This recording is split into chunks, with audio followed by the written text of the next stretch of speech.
Okay okay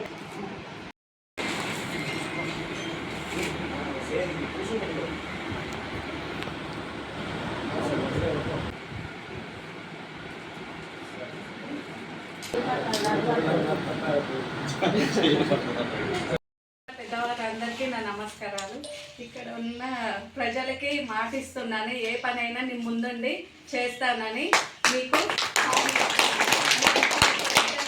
ఉంటానని, నన్ను కూడా మీ ఇంట్లో ఒక బిడ్డలకి ఆదరించి ముందు అడుగు వేయాలని ప్రతి ఒక్కరిని కోరుకుంటున్నాను.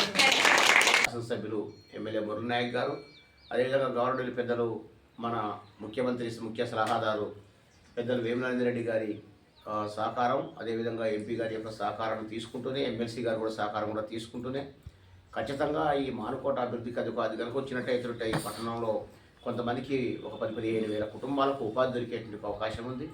దాన్ని రాబట్టడం కోసం కూడా అందరం పురపాలక సంఘంలో రాజకీయాలకు అతీతంగా అందరిని కలుపుకొని ఇవాళ ఎన్నికల వాళ్ళ యొక్క సలహాలు సూచనలు అన్నీ కూడా తీసుకొని ఖచ్చితంగా పట్టణాన్ని అన్ని వైపులా అభివృద్ధి చేయడం కోసం తప్పకుండా ప్రయత్నాన్ని కొనసాగించాలని ఒక కృతనిశ్చయంతో చైర్పర్సన్ గారు, మేము, అదేవిధంగా మిగతా ఉన్న కౌన్సిలర్స్ అందరూ కూడా కలుపుకొని పోవాలని ఒక ఆలోచన చేస్తూ ఉన్నాం.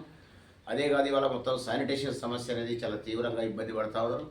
కాబట్టి సమావేశంలోనే మొత్తం మానుకోట పట్టణంలోని శానిటేషన్ సమస్య మీద కూడా అది పరిష్కరించడం కోసం ప్రయత్నం చేయాలని చెప్పేసి కూడా ఒక ఆలోచన చైర్పర్సన్ గారు, నేను ఇద్దరం కూడా కూర్చున్నప్పుడు కమిషనర్ గారికి, డిఈ గారికి, అదేవిధంగా టౌన్ ప్లానింగ్, అదేవిధంగా శానిటేషన్ సిబ్బందికి అందరికీ కూడా ఒక గైడ్లైన్స్ ఇవ్వడం అనేది జరిగింది. ఇది అనుకోవడం జరిగింది.